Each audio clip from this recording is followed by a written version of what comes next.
اور علامہ ابن تیمیہ نے مجموع الفتاوی میں یہ بات بھی بیان کی ہے کہ شعبان کے مہینے کی نصف ماہ کی یہ شب برات اکیلے عبادت کرنا یا اجتماعی طور پہ جمع ہونا اور عبادت کرنا، دونوں کے بارے میں کہتے ہیں جیسے سلف صالحین کے بہت سارے لوگوں سے یہ عمل منقول ہے، بہر صورت یہ احسن ہے۔ کوئی ایک طریقہ واجب نہیں، تنہا عبادت کریں، اللہ کے حضور سجدہ ریزی کریں، دعا مانگیں، استغفار کریں، توبہ کریں، بخشش طلب کریں، رحمت طلب کریں، تنہا کریں یا اجتماعی طور پہ جمع ہو کے کریں، یہ سارے طریقے احسن ہیں۔ پھر علامہ ابن تیمیہ نے اپنی کتاب اقتداء الصراط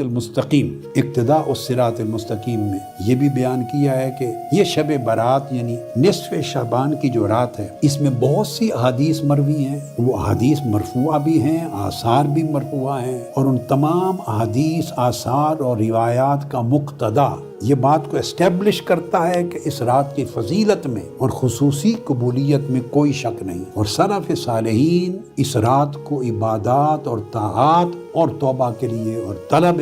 مغفرت کے لیے خاص کرتے تھے، اور شعبان کے اس دن کو 15 شعبان کو روزہ رکھتے تھے۔ اس میں احادیث صحیحہ وارد ہوئی ہیں، اور وہ علامہ ابن تیمیہ کہتے ہیں کہ کثیر اہل علم سے یہ بات مروی ہے، اور ہمارے اصحاب یعنی علامہ ابن تیمیہ شاید اشارہ حنابلہ کی طرف، حنبلی کی طرف کرتے ہیں، اور ان کے علاوہ مختلف مذاہب فقہ کے اصحاب اور اہل علم اس کی فضیلت پر ان کا اتفاق تھا، اور کہتے ہیں کہ امام احمد بن حنبل سے جو مروی روایات ہیں، متعدد احادیث جو اس میں وارد ہوئی ہیں، وہ اس فضیلت پر اور اس شب کی قبولیت پر دلالت کرتی ہیں۔ مگر ایک بات ذہن میں رکھ لیں کہ کئی چیزیں اس رات کے اندر عبادات کی خاص نوعیت، نماز کی خاص تعداد اور اس قسم کے عادات کے اعتبار سے موضوع بھی ہیں، گھڑی بھی گئی ہے۔ یہاں میں اس کی فضیلت کو بیان کرنے کے ساتھ یہ بات واضح کرنا چاہتا ہوں کہ